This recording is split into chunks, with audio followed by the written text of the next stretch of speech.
খাগড়াছড়ির রামগড়ে গোলাগুলিতে ইউপিডিএফ এর এক সদস্য নিহত এবং একজন আহত হয়েছেন। বুধবার সকালে উপজেলার তৈকাথান এলাকায় গোপন সংবাদের ভিত্তিতে সেনাবাহিনী সিন্দুকছড়ি জোনের একটি টহল দল সেখানে পৌঁছালে সশস্ত্র সদস্যরা তাদের লক্ষ্য করে গুলি ছোড়ে। এ সময় উভয় পক্ষের মধ্যে গোলাগুলি হয়। এতে ববিন ত্রিপুরা নামে ইউপিডিএফের এক সদস্য নিহত হন। আহত অবস্থায় মংসানু মার্মা ওরফে জীবন নামে একজনকে আটক করা হয়েছে। ঘটনাস্থল থেকে একটি AK-47 রাইফেল উদ্ধার করা হয়েছে বলে জানিয়েছে পুলিশ।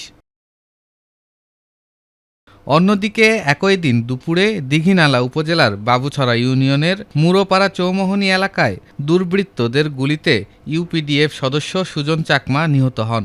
সাংগঠনিক কাজে একটি দোকানে অবস্থানকালে সশস্ত্র পোশাকধারী কয়েকজন ব্যক্তি তাকে লক্ষ্য করে গুলি চালিয়ে পালিয়ে যায়।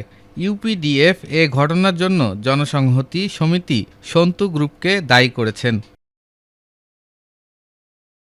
রামগড় ও দীঘিনালা থানার পুলিশ পৃথকভাবে ঘটনার সত্যতা নিশ্চিত করেছে। উভয় ঘটনার তদন্ত চলছে। কোন একটা সময় ওই যে বাবুছড়ার ওই যে ভিতরে নতুন বাজারের পরে আপনার মাথামুড়া নামক স্থানে ওই টিম সুজন চাকমা সেই পিডিএফ এর কালেক্টর, তার বিরুদ্ধে 4-5টা মামলা আছে।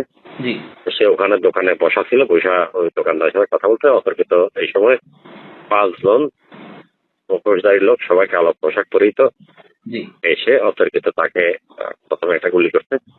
তখন সে দোকানের ভিতরে দিয়ে দুটো দিয়ে পালানোর চেষ্টা করছে, পিছন দিকে যায় তাকে আবার গুলি করছে, করার পরে 3 রাউন্ড গুলি দিচ্ছে, সে ঘটনাস্থলে মারা গেছে। ইউপিডিএফ এক বিবৃতিতে রামগড়ের ঘটনার প্রতিবাদ জানিয়েছে এবং নিহত যুবককে নিজেদের কর্মী বলে দাবি করেছে।